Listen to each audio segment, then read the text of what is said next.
Kızlarım. Herkese salam. Yeniden bir vlogla karşınızdayım. Gördüğünüz kimi uşaqları oyatmaya çalışıram. Günə bugün onları oyatmaqla başladım. Əsnadın tipinə baxın bir dənə. Rabiyyəni də istədim qıdıqlayım, alınmadı. Şəriyər burada deyir, Allah vurub məni, nə gündəyəm, hələ də çəkirsən. Bu aralar kartoşka frey eləməyə meyil salmışıq. Zavtrakda da türklər kimi araya qaynatdım. Şəhriyar da həmişə kimi bizdən fərqli menyu xaş yeyir. Nəysə, yemək yedikdən sonra uşaqlar oyun oynayırdılar. Dedik ki, sübh namazını qəzaya saxlamışıq. Gəlin onu qılaq. Qıldıq. Burada da görürsünüz. Bu namazdan əvvəl idi. İndi qıldım. Gəldim, oturdum divanda. Çak bir dənə belə xırda dəyişim elədim. Gördüyünüz kimi bu da mənim dəyişmiş halım. İndi parka gedəcəyik. Pamadamın izi düşüb bizon pinkimin üstünə. Ona görə uşaqların saçlarını yığıram. Gördüyünüz kimi. Bu indi Əsnadın saçı. Çönəsi. Sümbül. İndi Məryəmin saçı. Məryəmin saçı o qədər yumuşaq, sürüşkəndir ki, dəhşət çətindir. İndi isə gedirik biraz parka hava almağa, amma başımıza nələr gəldi, nələr.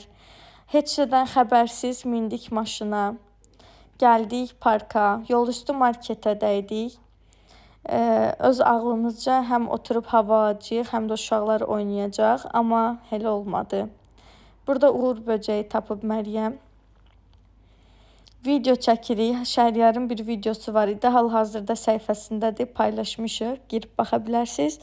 Nəysə, hər şeydən xəbərsiz gördüyünüz kimi şən bir şəkildə vaxt keçirdirik. Biraz dəniz havası aldıq və uşaqların oynayacağı yerə doğru addımlamağa başladıq. Amma ora gedib çata bilmədik uşaqlar. Qismət olmadı. Elə yol üstü gedirdik ki, Rabiyə üzünü mən tərəfə çöndərəndə gördüm Rabiyyənin yanağında nə boydana bal arısı. Amma yəni o böyüklükdə bal arısı mən həqiqətən heç vaxt görməmişdim.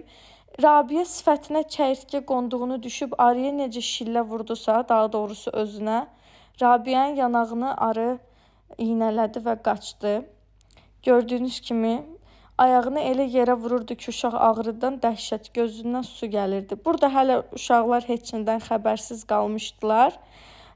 İndi mən niyə uzaqdayam? Əsad mənim yanımda ağlayır. Mən sizə onu izah edeyim. Həmin arı bizlə düşüb.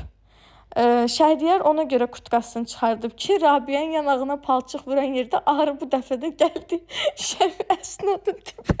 Məryəm, nə gündəsəsin?